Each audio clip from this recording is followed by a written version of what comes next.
આજરોજ અહીં ઝઘડિયા તાલુકા વાલિયા અને નેત્રંગથી ઘણા લોકો અને આગેવાનો અહીં ઉપસ્થિત રહ્યા છે। આજે ઝઘડિયાના યુવાનો દ્વારા જીએમડીસી પ્રોજેક્ટ લિગ્નાઇટ માટે જે આપણે 3000 હેક્ટર જમીનનું સંપાદન કરવા માંગે છે, વાલિયાના આપણે 18 ગામો, ઝઘડિયાના લગભગ 10થી વધુ ગામોને આ લોકો વિસ્થાપિત કરવા માંગે છે। અને તે શાના માટે? આદિવાસી વિસ્તારમાં આવેલી ખનિજ સંપત્તિને લૂંટવા માટે।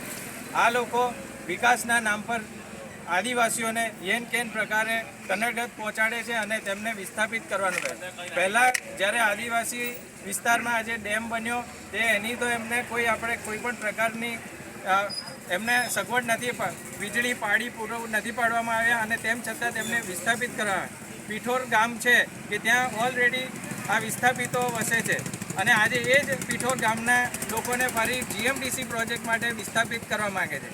એટલે આ તમે જોઈ શકો છો કે આદિવાસીને યેન કેન પ્રકારે અહીં ખસેડવા માંગે છે અને આના માટે જે તત્સાધુઓ, જે લોભિયાઓ છે, જે લૂંટવા માંગે છે આ આદિવાસી વિસ્તારની ખનિજ સંપત્તિને, એને ફાયદો પહોંચાડવા માટેનું આ જે સરકારનું કાવતરું છે ને આ જે ખાનગી કંપનીને ફાયદો પહોંચાડવા માંગે છે, એને અટકાવવા માટે જ્યારે આજે અહીં ઝઘડિયા તાલુકાના યુવા આગેવાનોએ આજે પદયાત્રાનું આયોજન કર્યું છે, ઝઘડિયાથી શરૂ થઈ અને દેવમોગરા સુધી, તેને સમર્થન આપવા માટે અને તેમની સાથે ચાલવા માટે આજે અમે સૌ અહીં ઉપસ્થિત રહ્યા છે।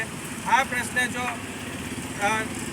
પૂરો નહીં થાય, આ લોકો સમાધાન નહીં કરે અને આ પ્રોજેક્ટને બંધ નહીં કરે તો આગળ ગાંધી ચિંધ્યા માર્ગે અથવા તો જે પણ લડાઈ લડવાની હશે એ અમે એકજૂટ થઈને આદિવાસી વિસ્તારમાં રહેતા તમામ લોકો લડીશું।